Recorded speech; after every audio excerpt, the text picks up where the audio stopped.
When I left the left, I came across this Thomas Sowell quote. One of the most pathetic and dangerous signs of our times is the growing number of individuals and groups who believe that no one can possibly disagree with them for any honest reason.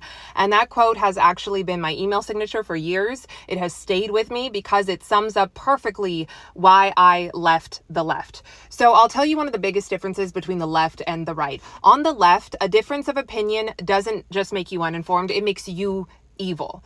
If you voted for Trump, for example, you're not just misinformed, you're racist, you're fascist, you're Nazi, you're unsalvageable.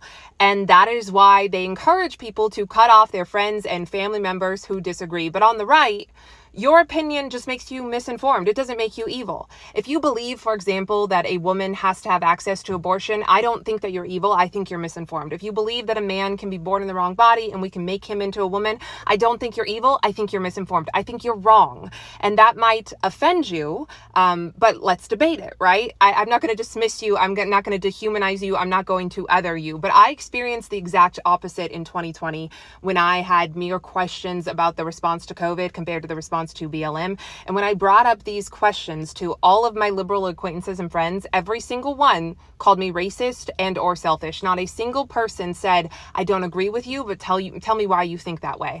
And it was this absolute refusal to acknowledge an honest difference of opinion that made the conservative Christian that you see before you today. Because see, here's the issue. When you call someone fascist, Nazi, white supremacist, it's only a matter of time before someone or many someones feel justified in taking up arms against them. Because if you genuinely believe that your country is being taken over by fascists, you have, again, a moral imperative to do something, and it's not to debate those people. You don't debate evil, right? You try to eliminate it. So when you label people as evil, that puts a target on their backs. That's why this is not a both sides issue. Yes, there is violence on both sides. Yes, both sides have the capability for violence. Yes, there's rhetoric on both sides that could arguably be toned down, but there is only one side that has made a concerted effort to dismiss, to dehumanize, to other, to cut off from society, to label as fascist, as Nazi, as white supremacist, the entire other side. So until the left, as Batya Ungar-Sargon said so eloquently on the Piers Morgan program yesterday, until the left